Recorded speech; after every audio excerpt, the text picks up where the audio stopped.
안녕하세요. 조병혜 박사입니다. 서울의 소리 바른역사교실, 역사를 잊은 민족에게 미래는 없다. 오늘은 29번째 시간으로 고구려와 진화, 선비와의 전쟁에 대해서 같이 공부하도록 하겠습니다. 지난 시간까지는 저희들이 이제 제5편을 했고요. 이제 고구려의 전성시대까지 살펴봤고, 이제 오늘은 제6편이 되겠습니다. 고구려가 어떻게 힘이 약해졌고, 또 북부에는 어떻게 멸망을 했는가, 그에 대한 내용이 됩니다. 상고사의 구성은 제1장과 2장으로 구성이 되어 있는데, 제1장에서는 고구려 대 진화와의 전쟁에서 고구려가 어떻게 패했는가, 그리고 두 번째는 이제 제2장으로서 고구려 대 선비와의 전쟁을 이제 다루고 있습니다. 제1장 고구려가 진화와의 전쟁에서 어떻게 패했는가, 그 과정에 대해서 한번 살펴보도록 하겠습니다. 이때가 시대적인 배경이 이제 기원전 한 197년 정도 되죠. 그래서 고국 천황이 이제 돌아가고 뒤를 이을 아들이 없었습니다. 그런데 이제 그 왕후 우씨가 이제 자가류에 난이 일어났었는데, 그 이후에 이제 정치에 입을 벌리지 못하고 답답하게 대궐 안에 있다가 왕이 돌아가고 나니까 이제 정치 무대에 다시 등장할 이제 열망을 품게 되죠. 왕이 돌아간 외통보다는 기쁨이 앞서서 국상을 숨기고 발표를 하지 않습니다. 그리고 그날 밤에 미복으로 비밀이 몰래 이제 왕의 큰 아우 발기가 있었는데, 큰 아우 발기한테 이제 찾아가죠. 그래서 발기한테 대왕은 뒤를 이을 아들이 없으니 그대가 뒤를 이을 사람이 아닌가 하고 이제 유혹하는 말을 했습니다. 그러자 발기는 순나에 이제 고추가로서 환도 성간을 겸하고 요동 전체를 관리하고 있었기 때문에 그 위엄과 근세가 아주 클 뿐만 아니라 고국 천황이 돌아가시면 왕위를 이을 권리가 당당함으로, 마땅함으로 그 우씨 왕후의 말을 새겨 듣지 않고 엄정한 말씨로 우씨를 나무랬습니다. 왕위는 하늘이 명하는 것이니 부인이 물을 바가 아니고 부인의 밤나들이는 예가 아니니 황후에 행할 일이 아닙니다. 이제 이렇게 우씨를 나무랐습니다. 그러자 우씨는 이제 매우 부끄러워하고 분해했죠. 그 길로 곧 왕의 둘째 아우 이제 연우를 찾아갑니다. 그래서 왕이 돌아간 일과 발기를 찾아갔던 일들을 얘기를 하죠.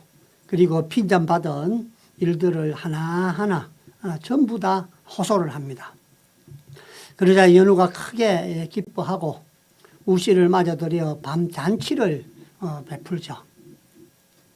연우가 친히 고기를 베다가 손가락을 다치니까 우씨가 치마끈을 잘라서 싸줍니다. 손목을 마주 잡고 대굴로 들어가서 함께 같이 자고 이튿날 고국천황이 돌아간 것을 발표를 하는 동시에 유조를 꾸며서 연우로 왕이 이제 되도록 이제 그렇게 이제 하는 겁니다. 그러자 이제 발기가 이제 연우가 왕이 되었다는 말을 듣고 크게 이제 경문을 띄우죠. 연우가 후씨와 몰래 통하고 순서를 건너뛰어서 왕위를 빼앗은 죄를 폭로하고 순나의 군사를 일으켜서 왕궁을 포위해서 공격을 합니다. 사흘 동안 격전이 벌어졌으나 나라 사람들이 발기를 돕지를 아니해서 발기가 패하게 됩니다. 순나의 인민 3만 명을 거느리고 요동 전토를 가지고 한해 요동태수 공손도에게 항복하고 구원을 청하게 됩니다. 이때 공손도는 이제 후한 말에 세력을 이루은 요동의 공씨가 그 정권을 가지고 있었는데 제1대 수장이죠. 유주조동군 양평현 출신인데 이제 본명은 공손표로 되어 있습니다. 그의 부친이 이제 공손연이죠. 공손연은 이제 관리의 추적을 피해서 현도군으로 이주했기 때문에 그 요동에 자리를 찾고 있었던 것입니다. 이때가 이초고가 있던 삼국체제에서 이 연나라와 연접해 있는 요동에 이 이제 공손도가 있었기 때문에 동생 왕이 찬탈에 대해서 포위를 하고 공격을 하다가 결국은 패해서 3만 명을 데리고 이제 요동 땅으로 이제 귀화를 하게 되는 것이죠. 그 당시에 공손도는 이제 한말의 효웅이었죠. 기원전 190년에 한이 이제 어지러워지는 징조를 보이자 요동 태수가 되기를 자청해서 요동에서 왕노릇 하기를 꿈꾸고 있었는데 이때 요동의 본토는 차대왕이 점령한 뒤였으므로 고구려 땅이 되어 있었지요. 한해 요동은 지금의 이제 난주로 옮기다가 설치해서 땅이 매우 좁아서 공손도는 항상 고구려의 요동을 엿보고 있던 참이었습니다. 발기의 투항을 받자 크게 기뻐했죠. 마침내 군사 3만 명을 일으켜서 발기를 이제 선봉으로 삼아서 고구려를 침범하게 됩니다. 차대왕의 북벌군의 본거지였던 환도성, 여기서 이야기하는 것은 이제 제1환도성입니다. 지금의 중국 압록강 건너편에 있는 지만에 있는 우리가 아는 환도성이 아니고 제1환도성이라고 얘기를 합니다. 개평 쪽에 있었다라고 다제시하면 이제 말씀을 하시죠. 제1환도에 들어가서 마을을 불태우고 비루강으로 향해서 졸본성을 공격하게 됩니다. 졸본성은 우리가 일반적으로 알기에는 이 그림에 나와 있는 것과 마찬가지로 요동성이 여기 있고 안시성이 여기 있고 이제 졸본성이 여기에 있는 걸로 되어 있습니다만은 이 위치에 대해서도 여러 학자들마다 좀 의견이 분분한 것을 알 수가 있습니다. 그렇지만은 이 졸본성은 장대한 고구려의 900년 역사를 가졌던 첫 번째 이제 수도로 우리가 알려져 있죠. 지조 동명성왕 고주몽이 북부에서 남하에서 졸본 땅에 고구려를 세우고 제2대 유리왕이 궁대성으로 천도하기까지 40년 동안 수도였던 곳이 바로 이 졸본성입니다.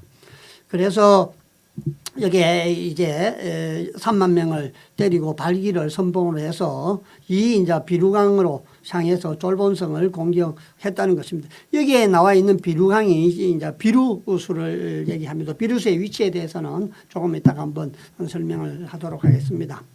이제 연우왕이 이 개수로 신치는 총사령관이죠. 총사령관을 삼아서 한그에 싸워서 한해 군사를 크게 격파해버립니다. 그리고 또 자원까지 추적을 하게 되죠. 발기가 다급해서 개수를 돌아보고 개수야 내가 차마 너의 맏형을 죽이려 하느냐 불의의 연우를 위해 너의 맏형을 죽이려느냐 하고 개수에게 말했습니다. 그러니까 동생 연우를 위해서 그 위에 형이 나를 진짜 죽이려고 하느냐 이렇게 이제 개수한테 말을 했다는 것이죠.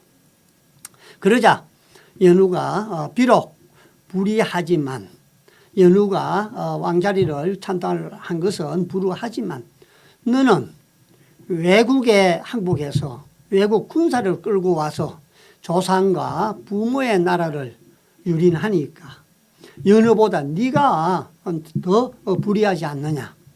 발기가 크게 부끄러워하고 뉘우쳤다는 것입니다. 그래서 지금의 배천이라고 이제 배천에서 이제 자살을 했다는 것이죠. 이 배천이 바로 비루강으로 저희들이 이제 알고 있습니다. 그래서 발기가 한때 그 울분을 참지 못해서 나라를 판 죄를 지었으나 개수의 말에 이제 양심을 회복하고 자살에 이르렀지만은 그 팔아버린 오열혈이라고 앞으로도 계속해서 지명이 많이 나옵니다. 여기가 바로 요동성 일대를 얘기하는 그 당시의 지명으로 이렇게 이제 이해를 하시면 됩니다. 그래서 요동은 회복하지 못하고 공손도에 차지가 되었다. 그래서 결국은 자살을 해서 죽었지만은 요동성은 공손도에 이제 한테 넘어가게 되었다. 그런 얘기입니다.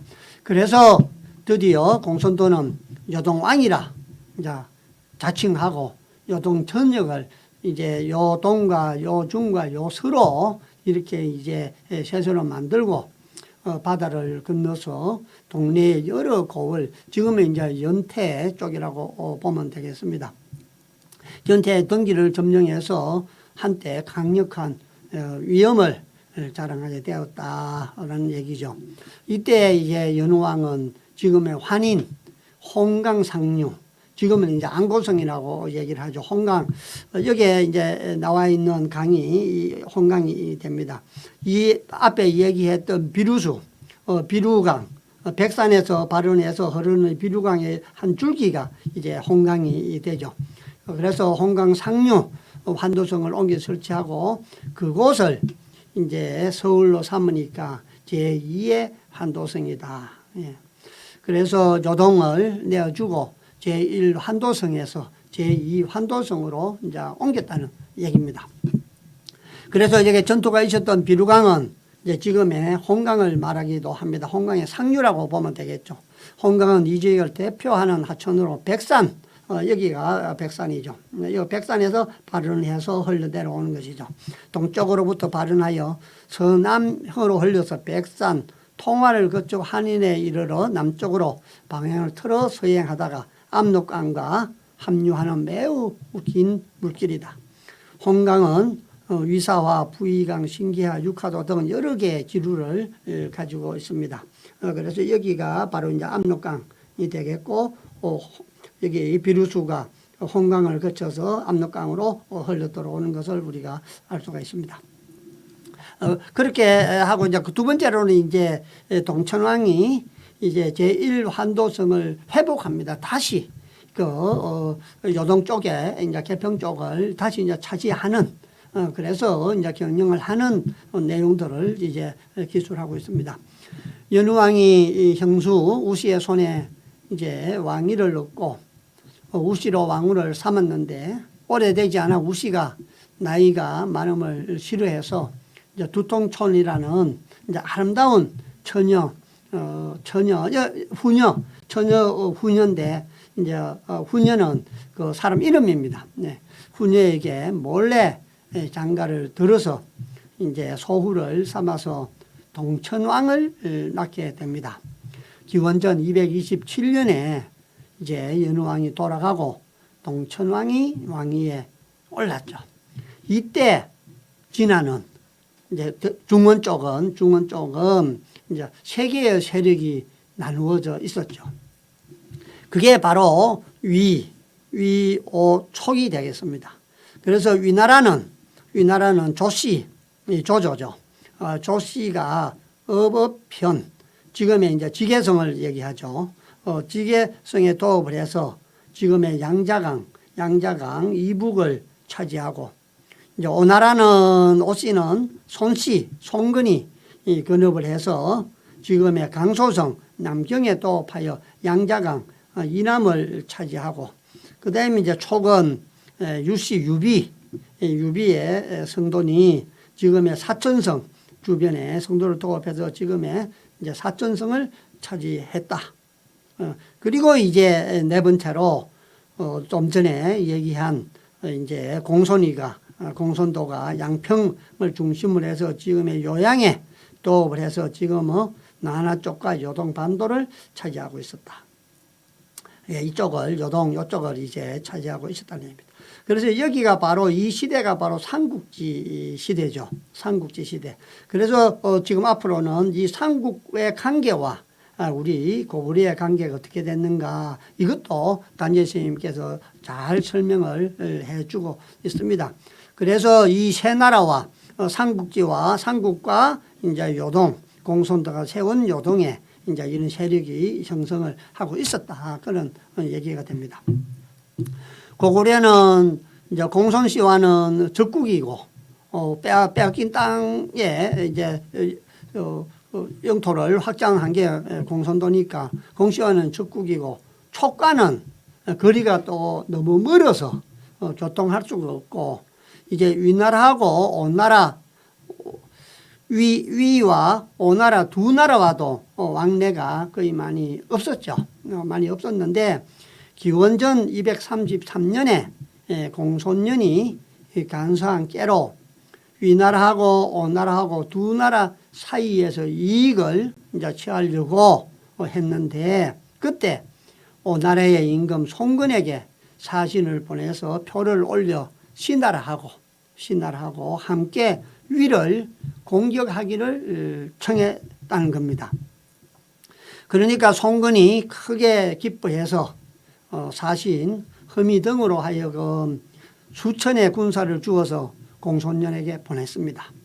공손년이 이제 허미로 위와 사마귀는 미끼로 삼으려고 먼저 허미의 보호장사 진단들 60명을 잡아서 현도군 지금의 복정성에 가두어서 죽이려 했다는 겁니다. 진단능이 성을 넘어서 도망해서 고구려로 이제 들어가서 거짓말로 오제 송근이 고구려께 올리는 곡물이 적지 않았고 또한 고구려와 맹약하여 공손년을 쳐서 그 토지를 나누어 가지자는 도수도 있었는데 불행히 배가 큰 바람을 만나 바닷길에 방향을 잃고 요동의 바닷가에 도착하였다가 공손년의 관리에게 알려져서 곡물과 도서는 다 빼앗기고 일행이 다 잡혀서 갇혔습니다. 다행히 틈을 얻어서 범의 입을 벗어나 이렇게 왔습니다. 라고 이제 거짓말을 했습니다. 동천왕이 크게 기뻐해서 이제 진단 등을 불러서 보고 조의 25명에게 조의 선사죠. 조의 25명에 명을 해서 바닷길로 진조 등을 호송하였는데 초피의 1,000장과 갈개피 10장 등을 송근에게 선사하고 고구려의 육군과 오의 수군으로 공손년을 함께 쳐서 멸망시키자는 이제 조약을 맺게 됩니다. 이듬해에 송근이 사경, 진경 등을 사신으로 보내서 많은 옥과 보배를 바치니까 동천왕이 또 일치, 착자와 대고 등을 보내서 약간의 외물로 답사를 하는데 이제 착자가 오에 이르러서 오의 수군이 약해서 바닷길로 공손년을 습격할 수 없으면서 오가 다만 큰 소리로 자랑하여 고구려로부터 후한 물건을 받고자 하고 송건이 고구려를 볼 때에는 비록 공손하였으나 그 내용을 국내에 선포할 때에는 동일을 정복하여 그 신민을 속이고 있음을 발견하고 돌아와 이제 왕에게 아뢰었다. 동천왕이 이 말을 듣고 크게 노했습니다. 이 나라의 황제 이제 조조에게 밀사를 보냅니다. 고구려와 위가 오와 요동에 대해서 공수동맹을 체결해서 고구려가 요동을 치면 위는 육군으로 고구려를 돕고 위가 오를 치면 고구려는 예의 수군으로 위를 도와서 두 적을 토멸한 후에 요동은 고구려가 차지하고 오나라는 위가 차지하기로 했습니다. 그 이듬해에 이제 오의 사자 호의가 고구려에 오자 그 목을 베어 위나라에 보내서 고구려와 위나라 교제가 매우 잦아지게 되었다는 것입니다. 그걸 조금 더 풀어서 이제 설명을 한번 해보면 고구려는 위나라와 오나라하고는 교류를 했는데 촉하고는 외교 관계가 없었습니다. 촉은 위나라가 가로막혀서 갈 수가 없기 때문이죠. 고구려는 조주에 위나라와 화친하자 오나라 송근이 사신을 보내 화친을 청하자 그 사신의 목을 베어서 위나라에 보냈다는 겁니다. 그리고 나서 사마이가 공손년을 치자 동천왕은 군사를 보내 같이 공손년을 치게 됩니다. 그런데도 위나라는 아무런 대가를 보내지 않습니다. 요동의 서한평을 차지해버립니다. 원래 공수동맹을 맺을 때는 요동은 고구려에 주기로 했는데 그렇지를 못합니다. 그리고 나서 위나라는 이제 서한평을 차지를 하고 광구검을 보내서 고구려를 공격하게 되는 것입니다. 그래서 공손년이 이제 멸망을 하고 또 고구려와 이 나라와의 이렇게 이제 충돌이 시작되죠. 그 내용을 단지 선생님께서는 또 이렇게 기록을 하고 계시는 겁니다. 기원전 237년에 동천왕이 이제 신가, 어림, 명림, 어수와 일치인 인자, 탁자, 대구 등을 보내서 수만의 군사를 내어서 양수로 나아가서 공손년을 치니까 위는 유주자사 광구검에게 명해서 또한 수만의 군사를 요수로 나오게 해서 공손년은 곽헌, 유포 등을 보내서 고구려를 막고 비연, 양조 등을 보내서 위나라를 이제 막게 되는 것이죠. 오래되지 않아서 위나라 군사는 이기지는 못했습니다. 패해서 되도록 하고 공손년은 이제 연왕이라 일컬어 천자의 위를 갖추고 이제 전력을 다해서 고구려를 이제 막게 됩니다. 이듬해에 위가 태위 사마이를 보내서 10만 명의 군사를 일으켜서 먼저 광구검으로 하여금 요대를 쳐서 공손년의 수비장인 비연, 양조 등과 대치하게 하고 사마이는 가만히 북쪽으로 진군해서 마침내 공손년의 서울 양평을 이제 갑자기 포위를 해서 공격을 하게 됩니다. 그런데 공손년은 정예군이 다 고구려를 방어하기 위해서 양수로 나가고 또 양평은 텅 비어 있었던 상태입니다. 그런데 비연 등이 돌아와서 구원을 하려고 했으나 이기지를 못하고 패하고 말죠. 공손년이 성안에 포위당해서 30일을 이제 굶으면서 이제 있다가 그 엄중한 포위를 뚫고 나오려다가 잡혀 죽습니다. 그래서 공손씨가 요동에 한 50년 만에 이제 망하고 맙니다. 이제 이렇게 위가 공손씨를 쉽게 멸망을 시킨 것은 고구려가 공손년의 후방을 견제해 준 때문이다. 삼국지 동인열전에 보면은 태위, 사마, 선왕이 무리를 거느리고 공손년을 쳤는데 궁이 주부대가를 보내서 수천 명을 거느리고 와서 도왔다. 이렇게 이제 한 기사가 있고 또 위어 명제 봉기에나 공손도 전에도 이제 한자도 이런 내용들이 이제 나오지 않습니다. 그러니까 여기에 나와 있는 삼국지 통일열전에 나와 있는 거 말고는 이러한 내용들이 없다는 것이죠. 고구려와 위가 요동 공촌련을 치고한 내용들은 중국의 기록에 적혀 있지 않다는 것입니다. 아주 중요한 큰 전쟁 싸움인데 기록에 다 빠졌다는 것이죠. 이것은 왜 그러냐 그 이유를 설명하고 계십니다.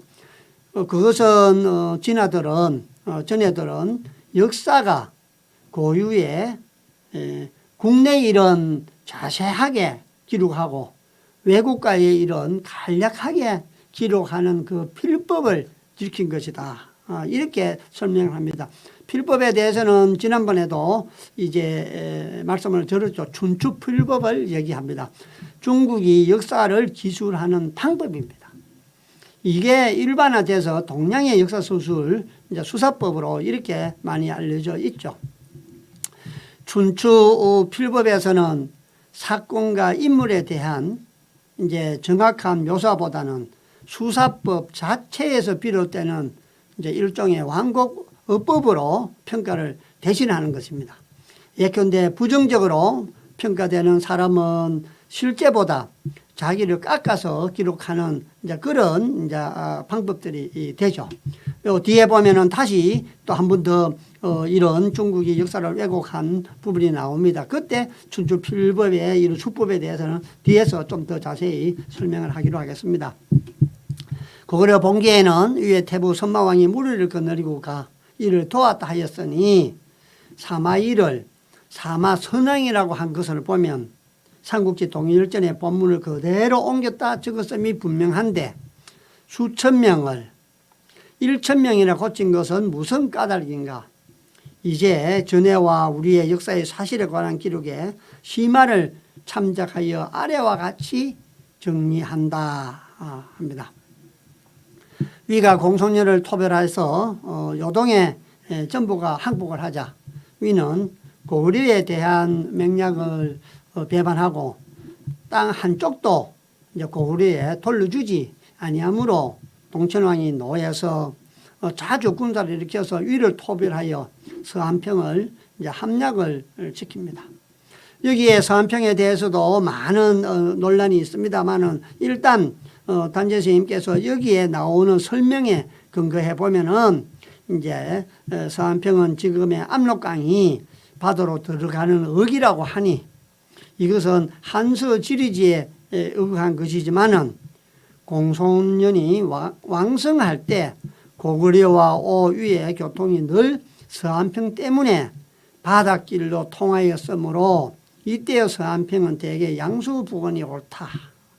그러니까 지금 모든 사람들은 압록강 건너 여기 압록강 건너 여기를 서한평이라고 얘기를 하는데 여기에 위나라가 있고 오나라가 있고 총나라가 있었는데 여기에 서한평이 여기에 있었기 때문에 단재 선생님의 말씀은 서한평이 양수 요하와 요수와 이쪽에 있었기 때문에 이렇게 지나가지는 못하니까 이렇게 배로 이렇게 갔다는 겁니다. 바닷길로 이렇게 다녔다는 겁니다. 서한평이 여기에 있다라면 뭐 그렇게 배로 다닐 이유가 없겠죠.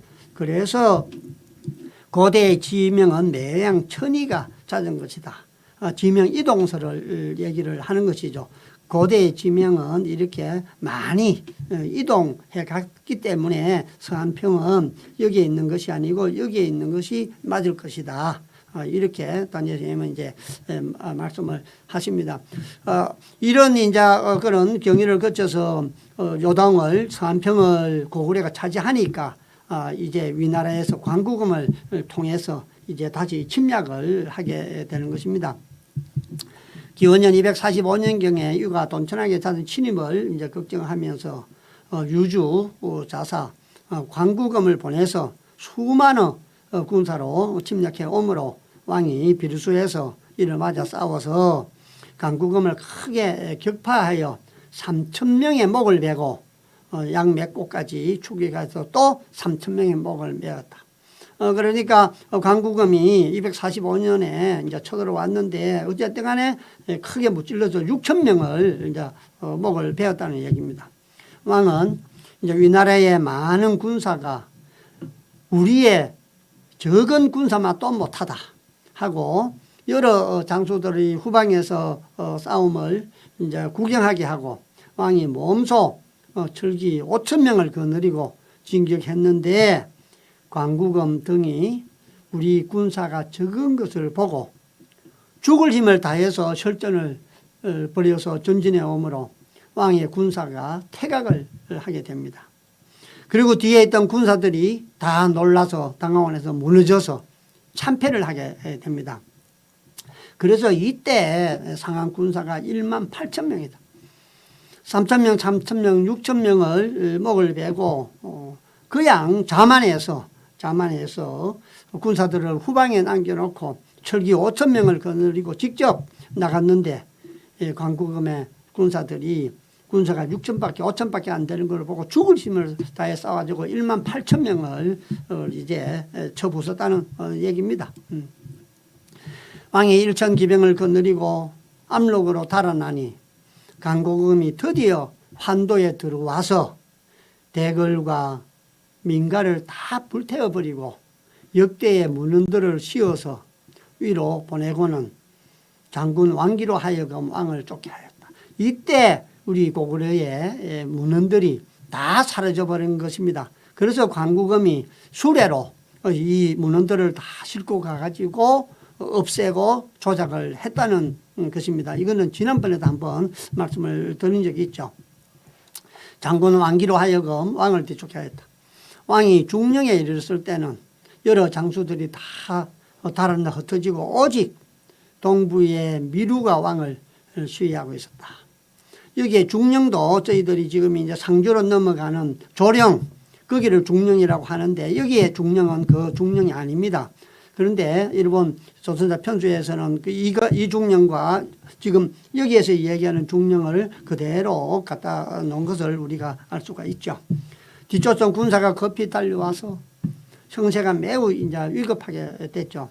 미루가 결사대를 뽑아서 죽음으로써 위나라의 군사와 싸우고 이제 왕은 그 틈을 타서 도망해서 산골짜기에 이제 흩어져 있는 군사들을 이제 같이 힘을 합쳐서 험한 곳을 지키면서 군중에게 영을 내려 미루를 이제 구원하여 오는 자는 큰 상을 이제 내릴 것이다라고 하니까 남부의 유혹구가 이에 응해서 싸움터로 갑니다.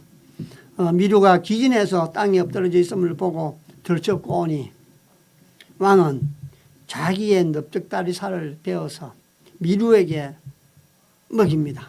그러니까 한참 후에 깨어나게 되죠. 이때 왕은 이제 미루 등과 함께 남갈사로 이제 달아나게 됩니다. 그렇지만은 위나라 군사들이 이제 추격을 계속 해오죠. 이제 북부의 유유가 국가의 흥망이 달린 이같이 위급한 판에 위협을 이제 무릅쓰고 쓰지 않으면 이태로운 판국을 돌이킬 수 없다고 하면서 음식을 갖추어 가지고 위에 군사들 가운데 들어가서 거짓 항복글을 바칩니다. 우리 임금께서 대국의 죄를 해변에 이르러 다시 들어갈 곳이 없으므로 항복을 비시고 먼저 얼마 안 되는 음식으로 군사들을 호개하고자 합니다. 라고 하니 위나라 장수가 그를 이제 불러 보았다. 유유는 음식 그릇 속에 감추어 있던 칼을 빼어 위에 장수를 찔러 죽입니다. 왕이 군사를 명하여 위에 군사를 반격하니 위에 군사가 무너져서 다시 진을 세우지 못하고 요동의 낭랑으로 퇴각을 하게 됩니다. 아주 지혜를 발휘를 했죠. 그런데 이 싸움에 대한 기사는 김부식이 삼국지와 고기를 뒤섞어서 고구려 본기에 기록해 넣으므로 앞뒤의 기사가 서로 모순되는 것이 많다. 이런 내용들을 김부식은 이제 삼국지와 고기를 뒤섞어서 이렇게 써놨기 때문에 서로 모순되는 게 있다는 겁니다. 그걸 이제 이렇게 예를 이제 듭니다. 첫 번째로는 광구금이 군사 1만 명으로 고구려를 침략하였다 하고 왕이 이 복이 2만 명으로 그렇게 싸웠다라고 하였으니 고구려 군사가 위의 군사보다 갑절인데 그 아래 동천왕의 말을 실 때 위에 많은 군사가 우리의 적은 군사만 못하다고 하였으면 무슨 말인가. 보면은 위에 많은 군사가 우리의 적은 군사만 못하다고 얘기했으면 우리 군사가 적다는 얘기인데 실제 그렇지 않다는 것이죠. 광구금은 1만 명으로 침입을 했고 우리는 2만 명인데 우리가 군사가 더 많은데 왜 적다고 얘기를 했는가. 그런 이제 얘기고 또 비루수에서는 위에 군사 3,000명을 목을 베고 양맥국에서 또 위에 군사 3,000명의 위병이 이미 6,000명의 목을 베었다고 했는데 1만 명의 위병이 이미 6,000명의 전사자를 내서 다시 군대를 이룰 수 없었는데 그러니까 6,000명이 죽었는데 1만 명을 파기를 6,000명이 죽었는데 왜 또 다시 1만 명의 군사를 이제 조직을 했다고 얘기하느냐. 그리고 왕이 철기 5천으로 추격하다가 패했다고 한 것은 또 이치에 맞지 않는다. 그래서 광구금에 그 결과를 기록하여 농공행상을 받은 자가 100여 명이 있다고 하였으니 그 출사한 군사의 많음과 싸움의 크기를 가히 미루어 알 수가 있다. 그런데 어찌 1만 명이 출병이라고 말을 하느냐. 다만 전해가 중국이 진화가 자기들 역사에 상내 야외에 애를 지켜 그 기계가 그에 미쳤을 것이다. 자, 여기서 아까 얘기한 이제 춘추필법을 얘기합니다. 중국의 춘추필법의 그 예에 따라서 김부식이도 삼국 사기를 잘못 적었다. 중국이 쓰는 방식, 중국의 그런 춘추필법에 의해서 쓰인 내용을 그대로 여기 거 저기 걸 갖다가 그대로 실어놨다는 얘기입니다. 이제 상내 야구에는 이제 그 춘추필법에는 3가지 원칙이 있습니다. 그 중에 하나가 이제 앞에도 나왔습니다만은 중국은 상세히 기록하고 외국의 일들은 간단하게 이제 기술을 하는 것입니다. 그게 이제 앞에서 얘기했던 상내 약외입니다. 우리 것은 자세히 기록하고 넘어 것은 간단히 기술하는 방법이죠. 그 다음에 이제 존화양입니다. 중국은 높이고 외국은 깎아내리는 것이죠. 그 다음에 이제 위국 휘치입니다. 중국의 수치스러운 것은 숨기는 겁니다. 중국의 이제 수치스러운 것은 숨기는 겁니다. 숨겨. 이러한 의미가 숨어 있는지 알지 못하고 이제 우리는 김부식은 모아 선비들을 갖다 두어서 춘추필법의 장단에 맞추어서 춤을 춘다는 것이죠. 그리고 중국의 사설을 그대로 베껴서 우리 역사를 이렇게 수치스럽게 거짓으로 기록을 했다는 것입니다. 단지면 이렇게 그 기록도 한 군데밖에 되어 있지 않는데 그 기록조차도 이렇게 저렇게 다른 데서 가져와 가지고 중국에서 이렇게 조작해 놓은 축소해 놓은 것을 그대로 아무 비판 없이 실었다는 그런 이제 얘기가 됩니다. 고구려 봉기에는 이 싸움을 동천왕 20년이라 하였으니 동천왕 20년은 이제 위에 폐제 방해 정시 8년이요. 삼국지 광구금 전에서는 정시 중에 현대 군사를 내어서 고구려를 치고 6년에 다시 정벌 하였다 라고 하였으므로 해동 역사에는 정시 5년과 6년의 2번의 전쟁으로 나누어 기록하였는데 정시 5년과 6년은 동천왕 18년과 19년이 된다는 겁니다. 그러나 삼국지 봉기에는 정시 7년에 유주자사 광구금이 고구려를 쳤다라고 기록되어 있다는 것이죠. 이것이 고구려 봉기와 맞다는 것입니다. 그러면 어느 쪽이 맞느냐? 이쪽 기록과 저쪽 기록이 틀리는데 그러면 어떻게 과연 맞는 것이냐 하면서 이제 이 강구금에 대한 얘기들을 쭉 풀어서 합니다.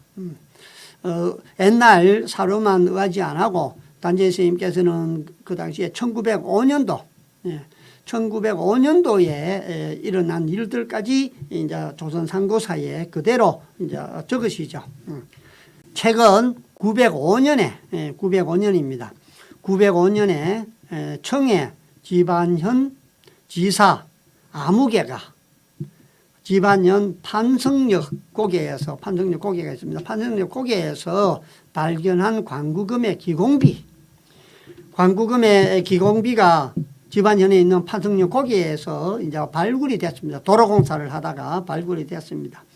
온전하게 발견된 게 아니고 이제 부서진 파편, 파편이 이제 일부가 발견이 됐는데 그 파편에 보면은 6년 5월에 글자가 둘째 줄에 보였으니 만일 이것이 진정한 유적이라면 정시 6년 그러니까 앞에 얘기한 정시 6년 동천왕 19년이 그 싸움의 시작이고 다시 싸웠다는 기록은 잘못이다.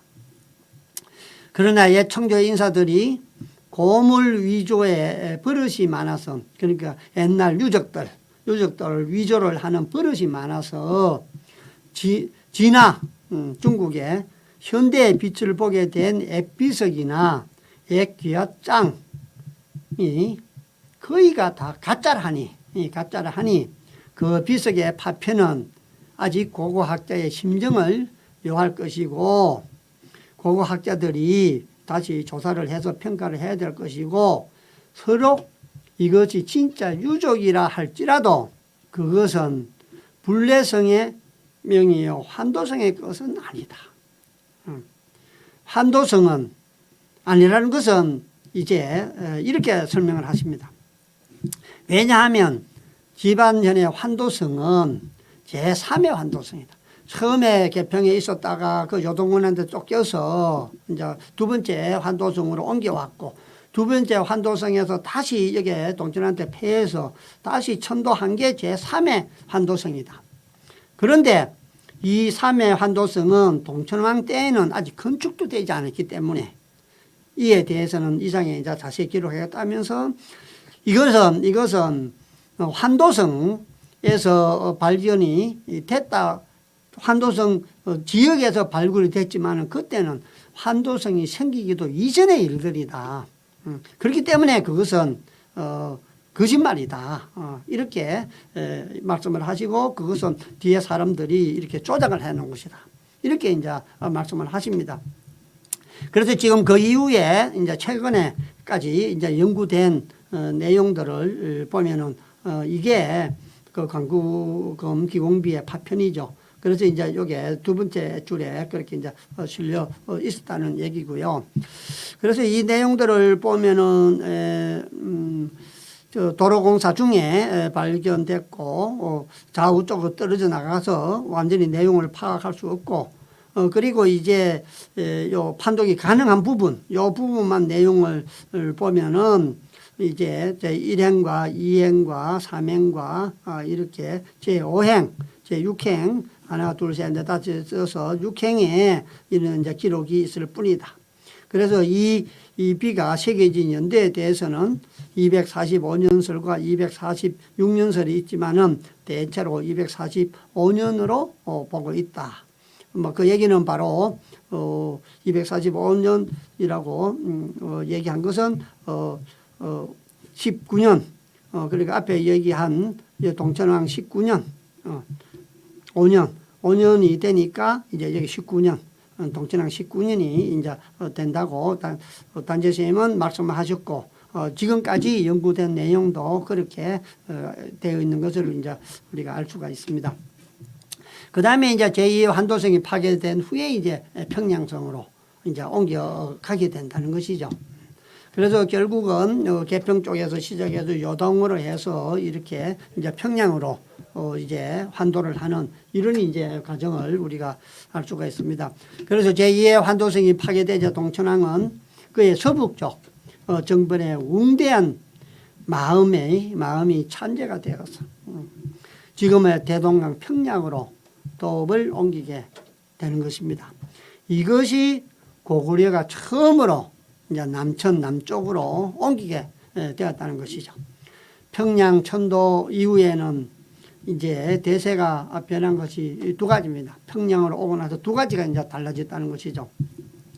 그 하나는 남낭랑에 딸린 작은 나라들이 이제 고구려에 복속되기 시작을 했고, 또 대주류왕이 최씨를 멸망시킨 옛날 원한을 생각해서 이제 복종과 배반이 들이 없다가 평양이 고구려의 수도가 되자 제왕의 대굴과 군사의 본령이 다 이곳에 이제 모이게 됩니다. 그래서 작은 나라들이 기가 눌려서 이제 꺾이고 또 하나는 평양을 천도했기 때문에 고구려가 늘 이제 서쪽이나 북쪽으로 왕성을 해서 이제 신라나 백제 가야들은 전쟁을 하지 않고 고구려가 막아주니까 전쟁을 하지 않고 이렇게 발전을 할 수가 있었는데 이제 그게 달라졌다는 겁니다. 또 하나는 평양천도 이전에는 고구려가 늘 서북으로 발전을 해서 흉노나 진화 등과 충돌이 잦았는데 평양으로 이제 천도하고 나서는 백제나 신라나 가야 등과 접촉을 하게 되어서 북쪽보다는 남쪽에 대한 충돌이 많아졌다. 평양으로 오고 나서는 이제 북쪽보다는 이제 백제와 신라 가야 등과 이렇게 접촉을 하는 이제 충돌이 많아졌다는 얘기입니다. 이제 다시 말하면은 고구려가 서북의 나라가 되지 않고 동남의 나라가 된 것이 곧 평양 천도에 그 원인이 있다. 그러나 평양 천도는 제2환도성의 파괴로 인한 것이니 그러므로 제2환도의 파괴가 고대 사상 비상한 대사건이라 하지 않을 수 없다. 그래서 오늘날도 이 고구려가 평양 천도에 대해서는 이제 여러 가지 잘했다 못했다 여러 가지 평가가 좀 달라집니다만은 대개 고구려의 평양 천도는 정치 경제적 체제의 정비를 가져왔다. 천도 이후 고구려는 한동안 최대의 전성기를 구가하였다. 중국의 북위는 외교 교섭 관계를 맺고 있는 여러 국가들 중에 고구려를 또 다른 중국 왕조의 남제에 이어 두 번째로 큰 세력으로 인정할 정도였다.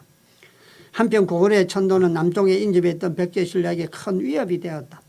이후 475년 장수왕의 한성 함락과 한강 유역 장악은 백제의 웅진 천도로 이어졌고 이에 백제와 신라는 동맹을 맺어 고구려에 대항하게 되었다. 이처럼 고구려는 평양 천도를 통해서 강성한 대국으로 발돋움하게 되었으나 삼국의 대립이 본격화되는 양상을 맞게 되었다.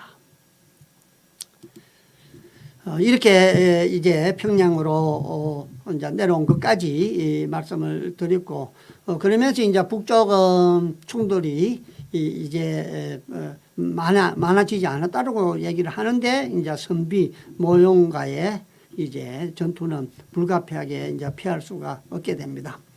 선비가 늘 고구려에 복속하여 비록 단석계의 용맹으로도 오히려 명린답부의 절제를 받다가 고구려가 발기의 난을 지나 요동을 잃어버리고 나라의 형세가 약해지니까 선비가 드디어 배반해서 이제 한나라에 가서 붙게 됩니다. 선비는 고구려의 연방 제후국과 그렇게 있었는데 고구려가 이제 힘이 약해지니까 요동을 잃고 힘이 약해지니까 이제 한나라에 가서 이제 붙었다는 것입니다. 한말의 원소와 조조가 서로 맞섰을 때 선비와 오한이 원소에게 붙었다가 원소가 망하니 기원 207년에 조조가 7월의 장마를 기여로 해서 노릉새 500리를 이제 몰래 나와서 선비의 오한을 이제 불시에 공격하여 그 소굴을 파괴하게 됩니다.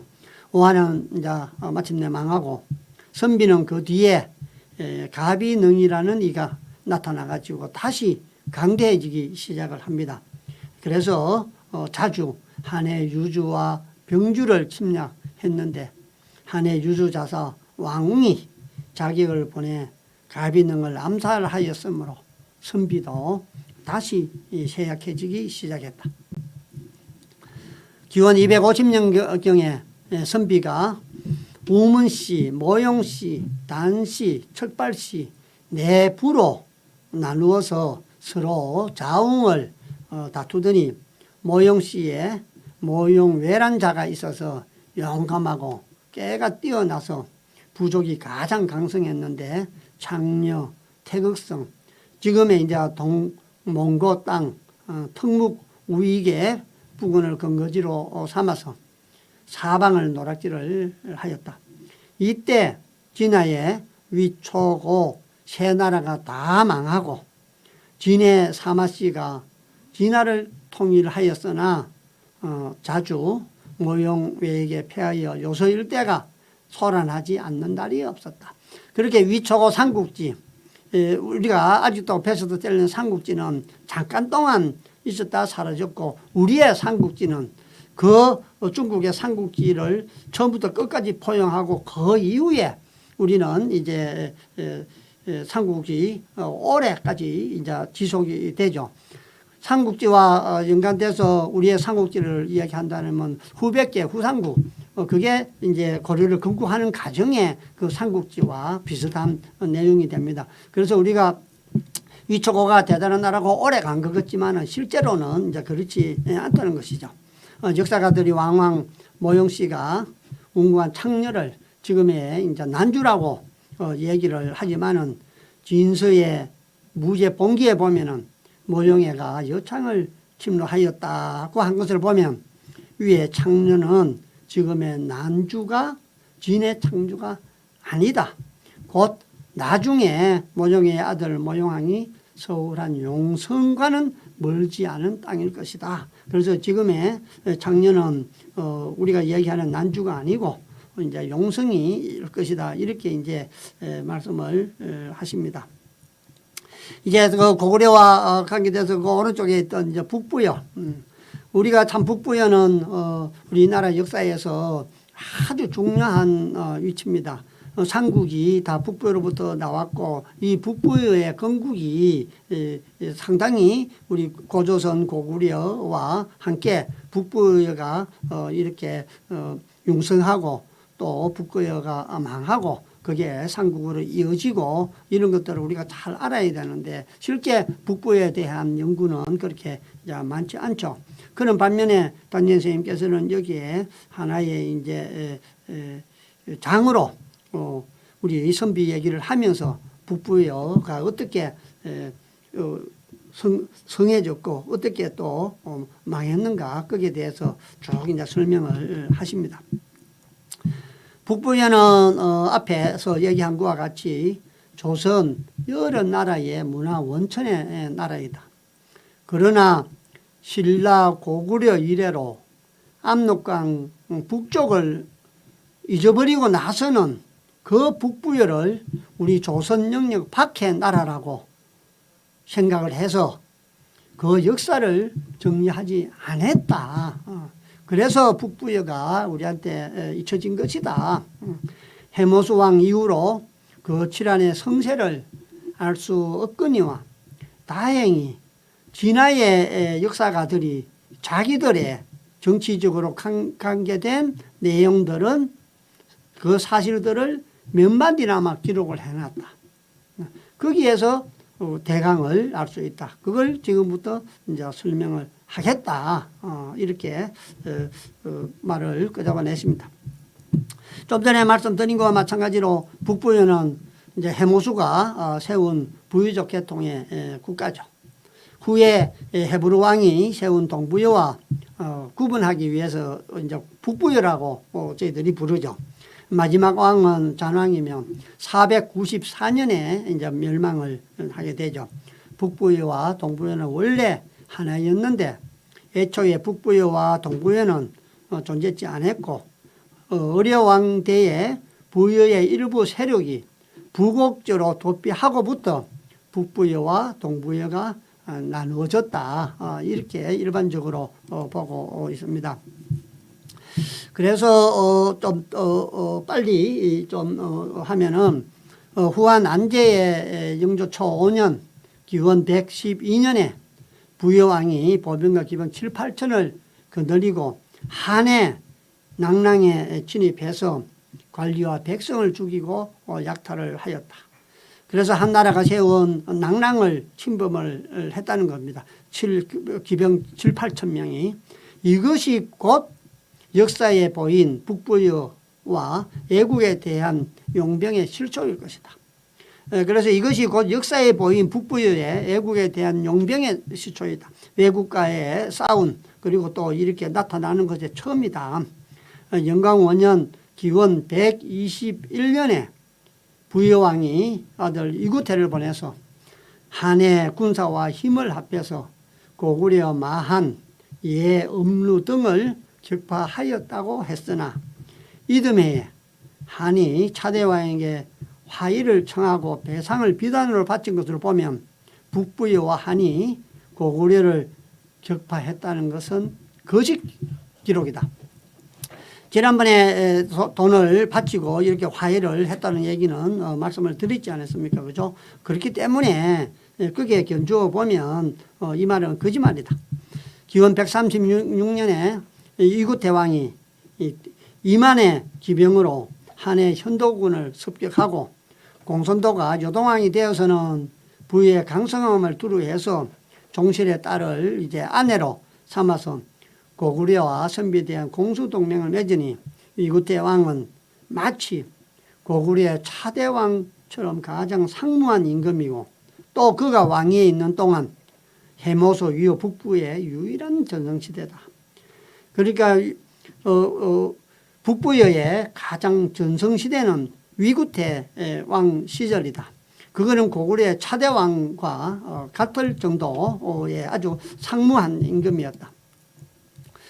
이구태 왕은 이제 북부의 9대 왕입니다. 북부의 9대 왕.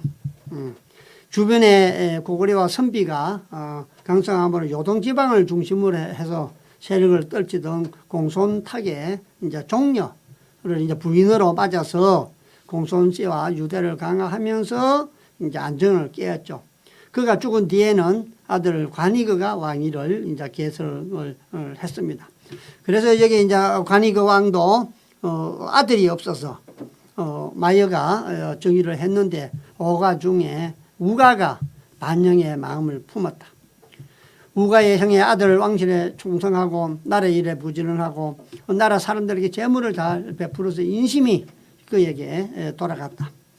우가 부자가 모반을 일으켜서 위거를 잡아 죽이고 그 재산을 압수하고 마여왕이 죽으니 위거가 마여왕의 아들 어려는 그때 겨우 6살 있는데 그 어린 아이를 이제 왕에 세웠다. 위거가 죽고 이제 어려가 왕위에 오른 지 41년 만에 이제 국방이 허술해지기 시작을 했다. 그때 틈을 타서 선비 모용이가 이제 정탐에 와서 무리를 끌고 북부여와 서울 아사달에 진입하기에 이르렀다.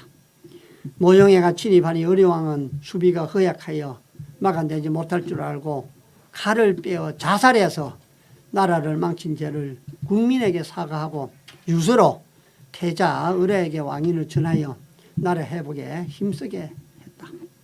의뢰왕이 국방을 힘쓰지 못하여 나라가 이토록게 한 죄는 없지 않으나 항복하느니보다 차라리 죽으리라는 의기를 가졌기 때문에 그렇게 죽었기 때문에 조선 역사상 처음으로 순국한 왕이다. 그래서 이 월왕이 우리 조선 역사상에 처음으로 이제 자결한 순국한 이제 왕이 된다는 것이죠.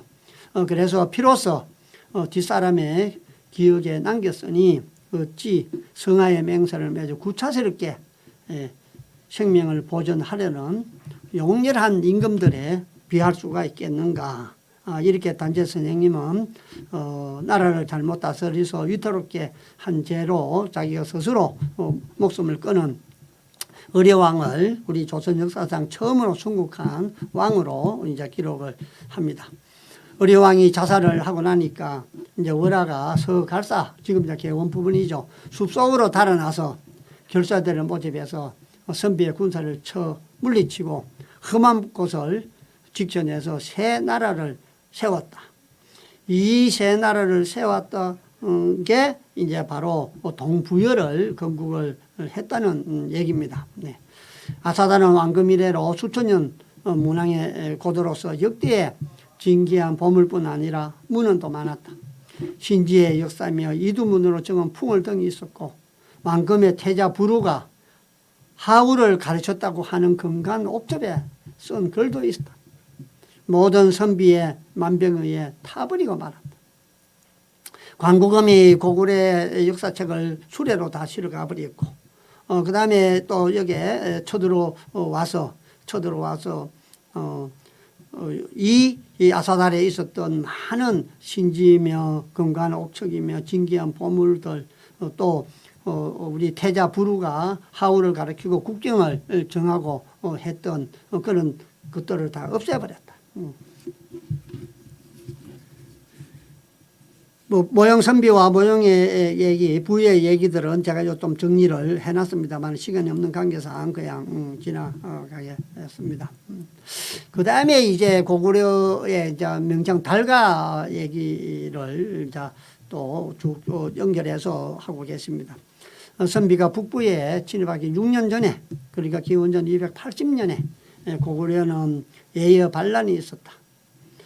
얘는 원래 수렵시대의 야만족으로 처음에는 북부여에 복속에 있었는데 북부여가 조세를 가중하게 받자 배반하고 고구려에 붙었다가 고구려가 요동을 잃고 나라의 형세가 쇠약해지자 반란을 일으켜 국경을 침범해서 수많은 인민을 죽이고 가축을 약탈해 갔다.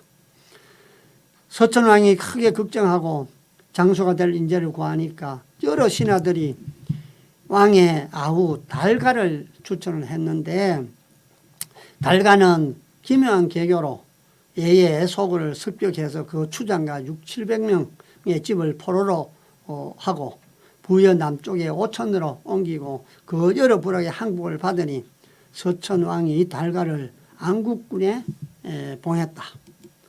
서천왕이 죽고 아들 봉상왕이 즉위했는데 왕은 천성이 남을 시기하고 의심하기를 잘하여서 달가가 학렬로는 숙부가 되고 또 위명이 전국에 떨침으로 죄를 엮여서 사형에 처해버렸다.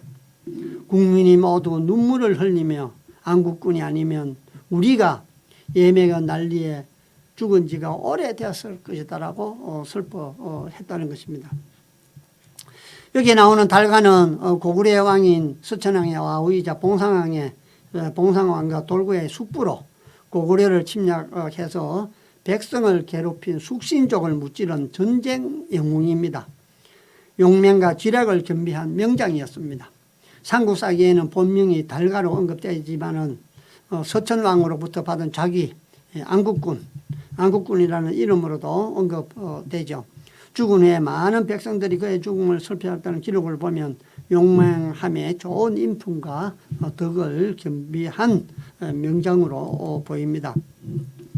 그리고 모형기가 이제 치띠와 봉상왕에 교만하고 이제 포악해지는 내용들을 적고 있습니다. 그래서 북부여가 어떻게 망해가는가 그 내용들을 이제 쭉 이제 적고 계시는 겁니다.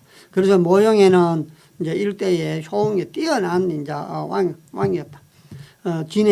진나라의 정치가 부패해서 진화가 장차 크게 어지러울 것을 내다보고 바야흐로 전 진화를 아울러 가질 약심을 이제 가지게 되었죠.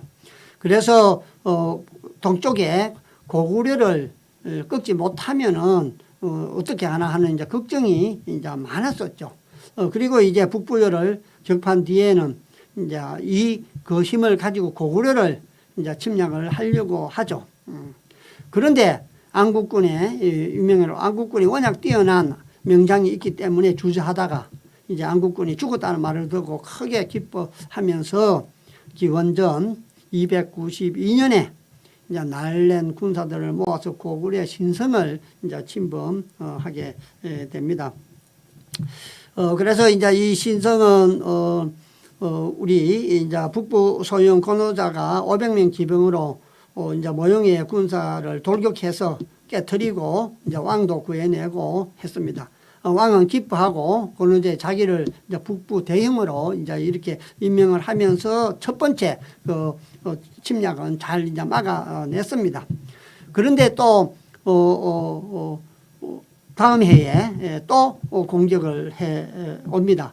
그래서 졸본을 이제 침략을 해서 졸본을 빼앗아서 서천왕의 무덤을 파다가 이제 구원병에게 격퇴를 또 당하죠.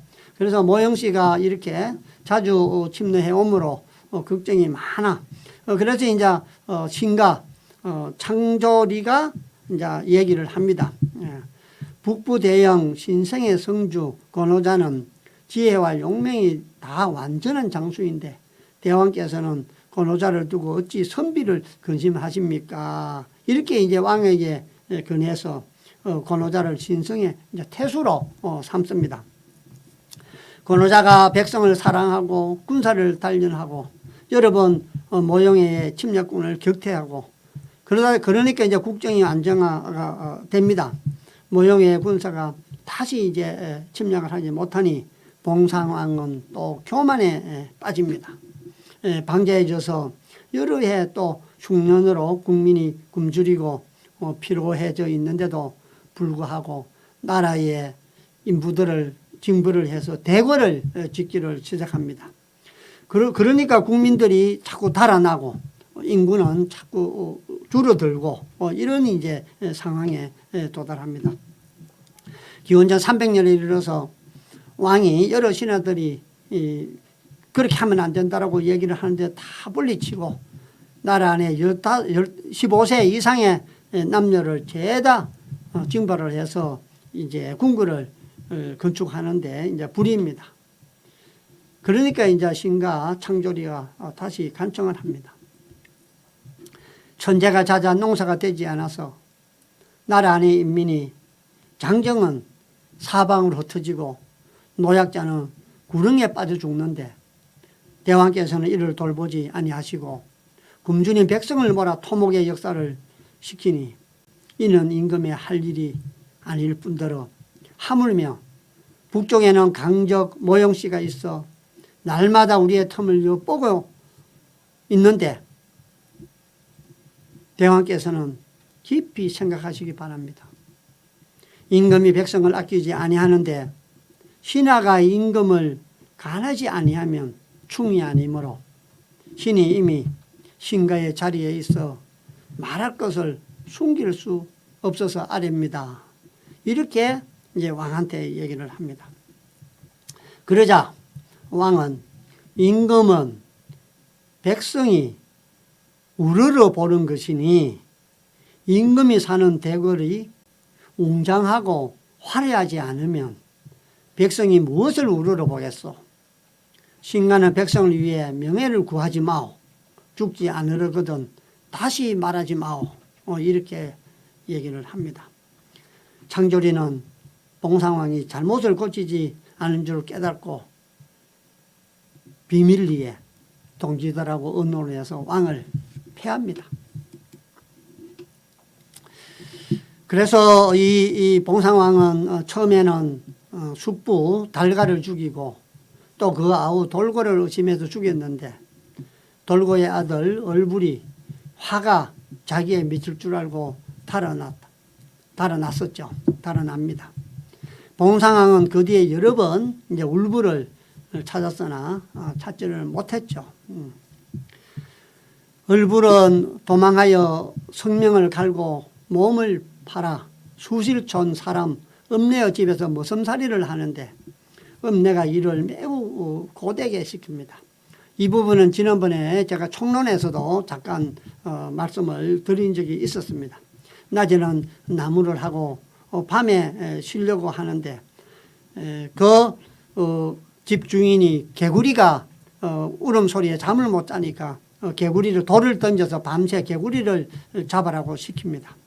그걸 이제 못해가지고 다시 도망쳐서 1년 만에 다른 집으로 갑니다. 그래서 이제 동촌에 사는 모씨 집에 가가지고 이제 그 소금 장사 일을 도와주죠. 그래서 이제 소금을 사서 배편으로 압록강으로 들어와가지고 이제 소금찜을 이제 강동의 사수촌 사람 집에 이리 이제 불어넣고 이렇게 이제 장사를 합니다. 그런데 어느 집 노파가 와서 공짜로 소금을 달래해서 공짜로 한번 줬습니다. 한 말 좀 주었습니다.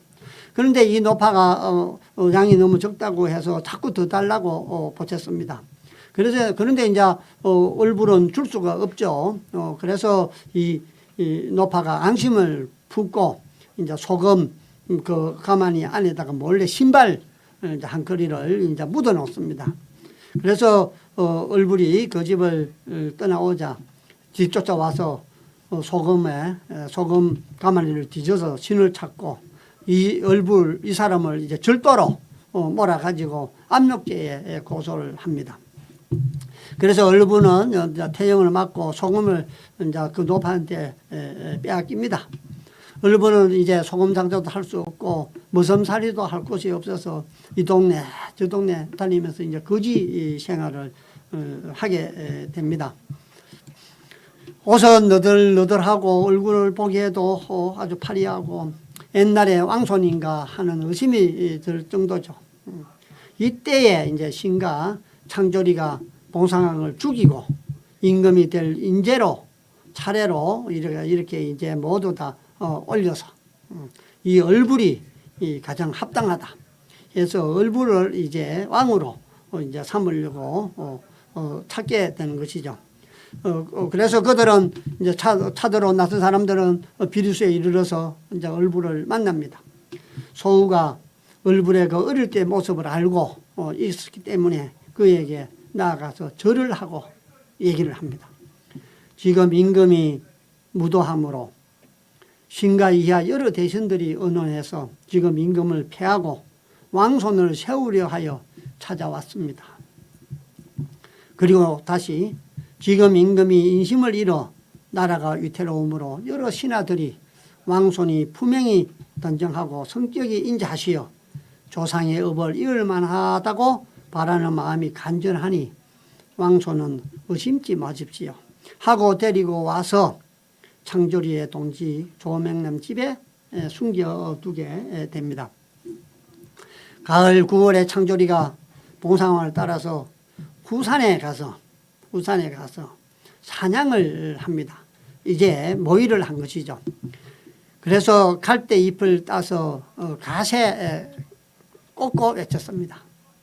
나를 쫓으려는 이는 나와 같이 갈대 잎을 따서 가세 꽂으시오 하니 모든 사람이 다 창조리의 뜻을 알고 일제히 갈대 잎을 가세 꽂았습니다.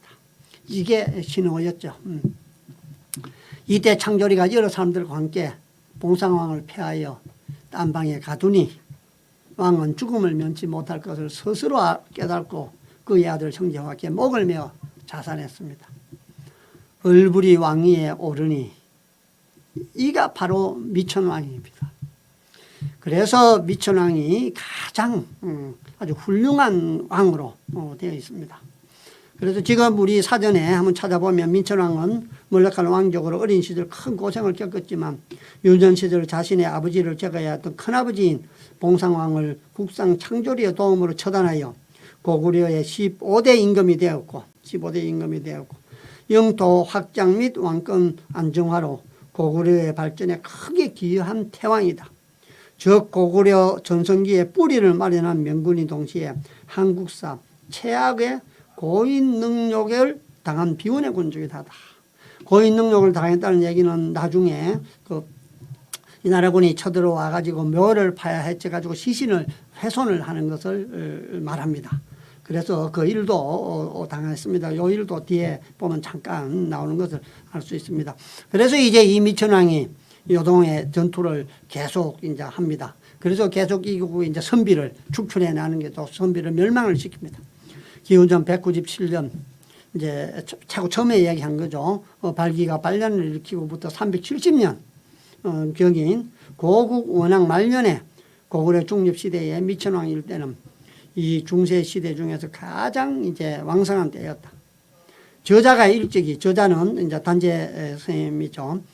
저자가 일찍이 환인선에 머물러 있을 때 그 지방의 문사 왕자편. 그러니까 환인선에 백두산 정계비도 답사를 하지만은 이제 거기 이 광개토 왕비를 답사를 하지 않습니까? 거기 가서 김부식 선구사기를 10,000번 읽는 것보다 한 번 답사하는 게 낫다고 말씀하시는 그때 이제 방문했던 이야기를 하시는 겁니다. 환인은 말씀을.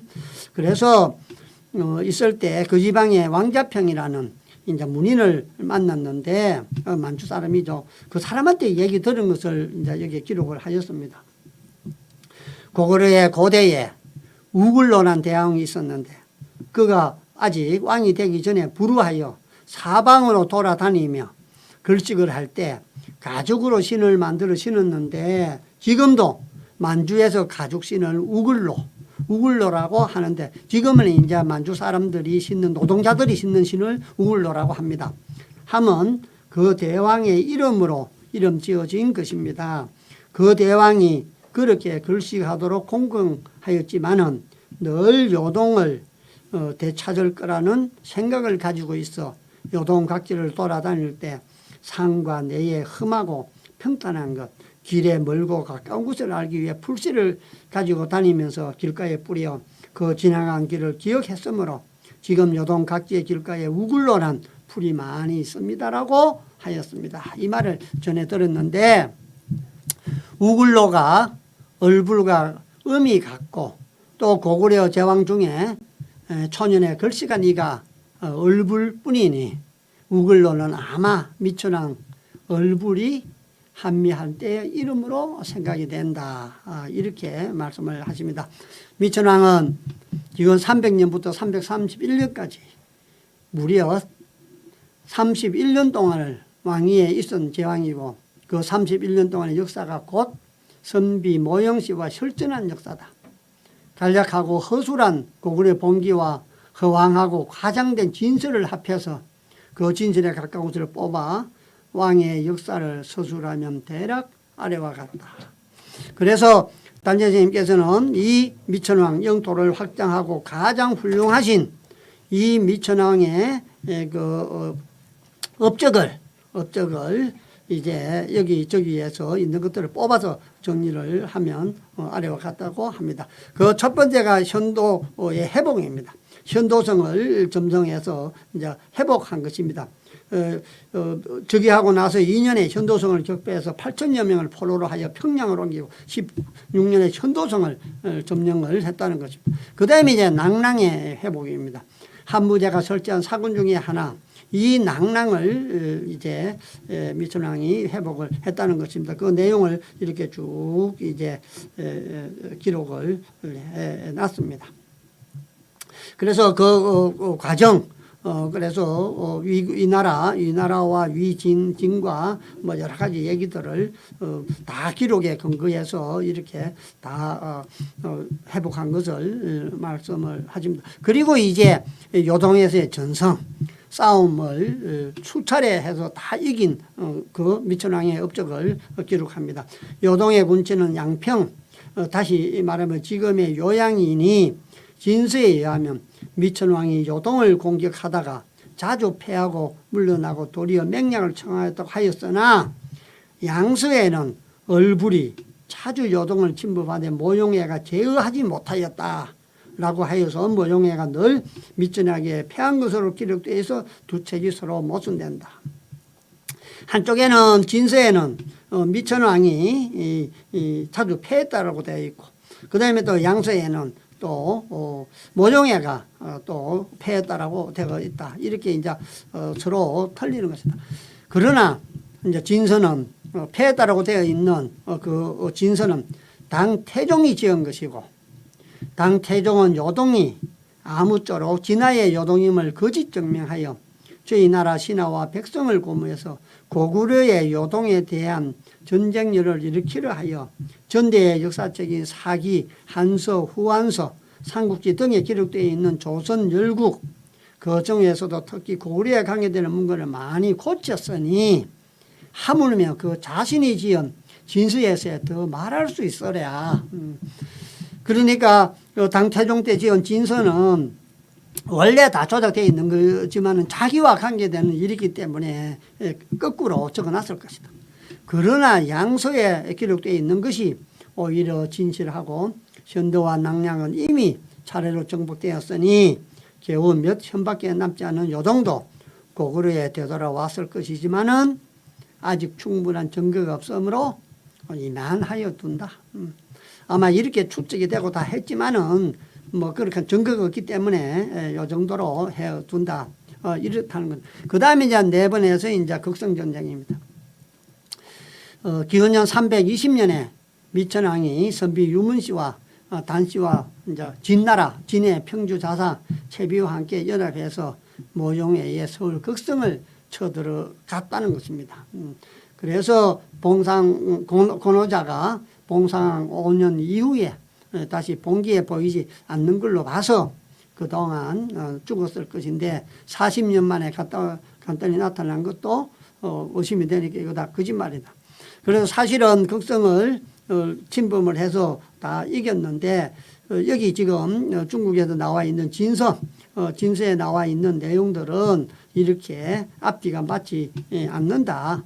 앞뒤가 맞지 않기 때문에 그것 다 거짓말이다.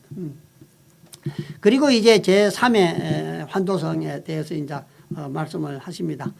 기원 331년에 이제 미천왕이 죽고 나서 고구원왕 세가 왕위를 잇게 됩니다. 그 이듬해 이제 모용에도 죽고 그의 세대 이제 황이 왕위를 이어갑니다. 그래서 고구원왕은 그 야심은 미천왕보다는 좀 모자랐으나 미천왕보다 더했으나 고구원왕은 야심은 미천왕보다 더했으나 재력이 그에 이제 미치지 못했고 이제 모용의 황은 모용왕은 그 야심과 지략이 아버지보다 뛰어난 효웅일 뿐더러 그의 서형 한과 그의 두 아들 중과 곽 등이 절세의 기재였다. 아주 용맹스럽고 재주가 많았다. 고구원왕이 평양의 서울을 서북 정령에 불편하다여 지금의 집안은 홍석정 장자산, 지금 이제 집안에 있는 우리가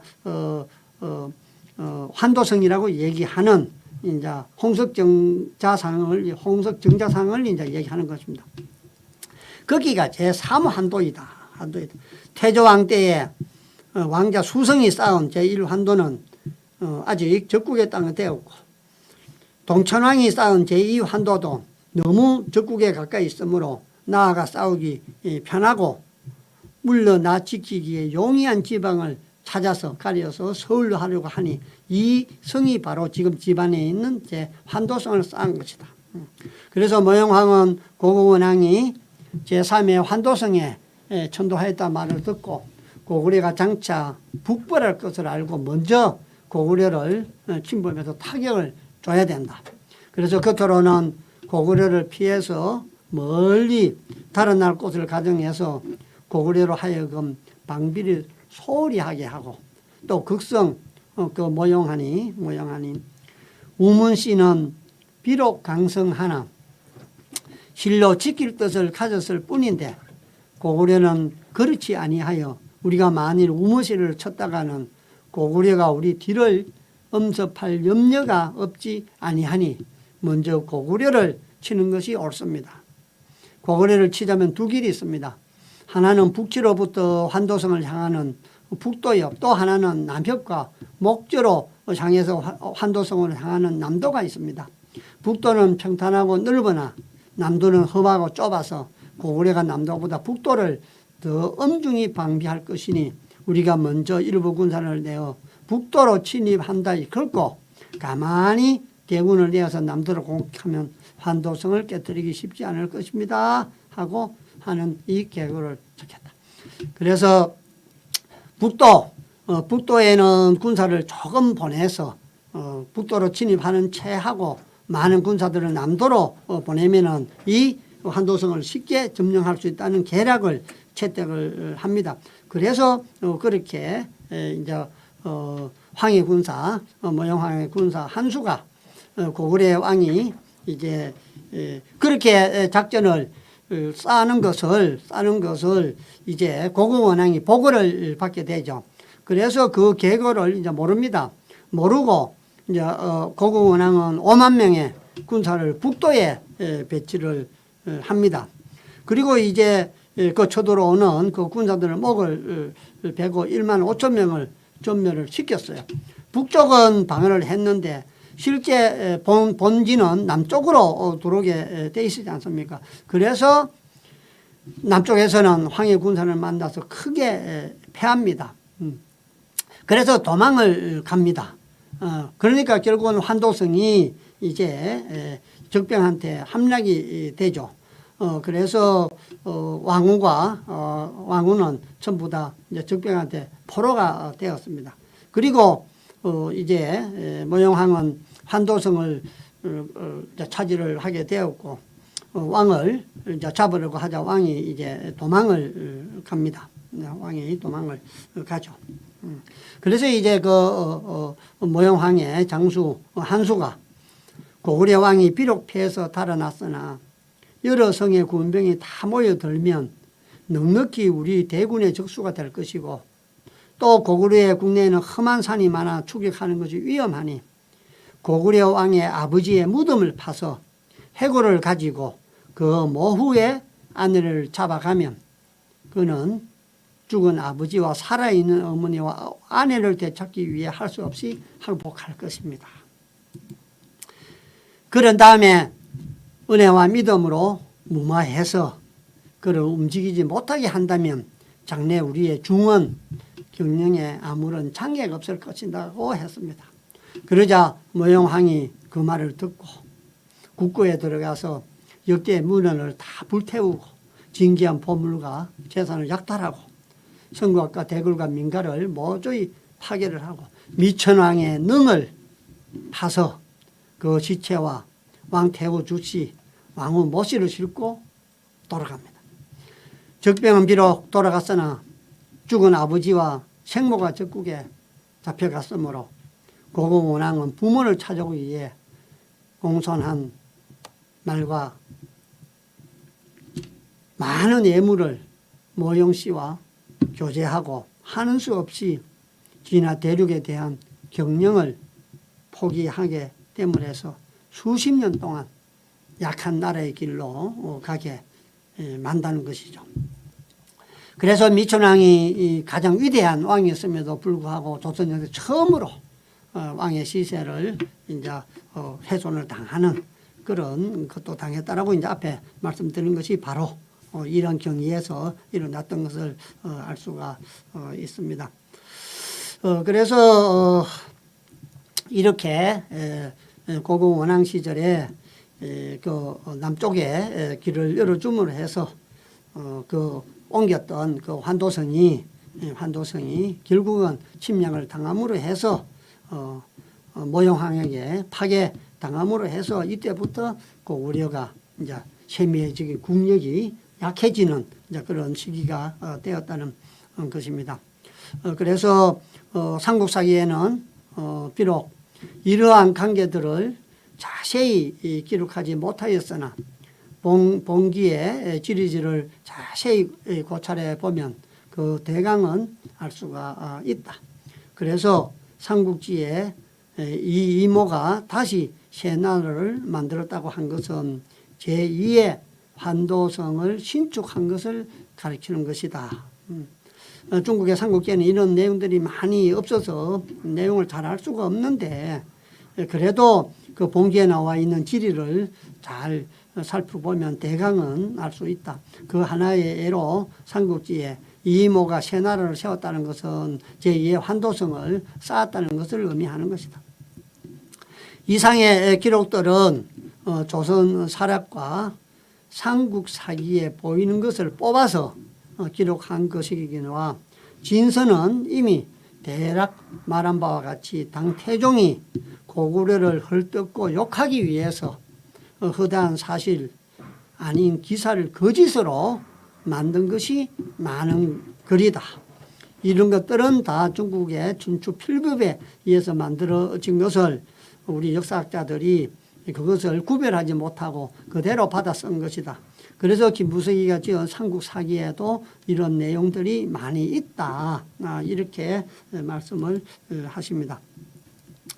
그러므로 위의 기사도 의심스러운 점이 없지 않으나 예를 들면 모영왕이 미천왕의 무덤을 파갔다고 했으나 미천왕 때의 고구려 서울은 평양이었고 미천왕이 돌아간 지 12년 만에 고국 원왕이 환도성에 천도하였으니 고구려 역대의 왕릉은 다 왕도 부근에 있으므로 미천왕은 돌아간 뒤에 반드시 평양에 묻혔을 것이고 환도성에 묻히지 않았을 것인데 환도성을 침략한 모영왕이 어찌 평양에 묻힌 미천왕의 능을 파악할 수 있었겠는가. 시간적으로 맞지 않다는 얘기입니다. 그러므로 미천왕의 능을 파갔다는 말이 극히 의심스러운 동시에 그 이하에 기록된 태후와 왕후를 잡아갔다는 것도 믿기 어렵다.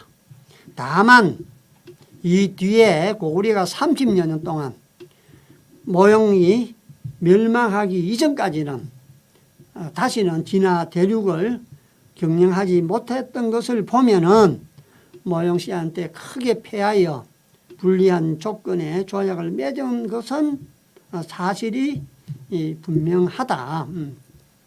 그렇지만은 무덤을 파가고 이렇게 했다는 것은 중국의 춘추 풀교에 의한 기록이다. 그러니까 그 믿음을 그 기록을 믿을 수가 없다. 그런데 기록이 없기 때문에 더 이상은 살펴볼 방법이 없다. 이렇게 선생님께서 말씀을 하십니다. 그래서 지금까지 이제 6편 고구려의 세망과 북부의 이제 패망에 대해서 알아봤고요.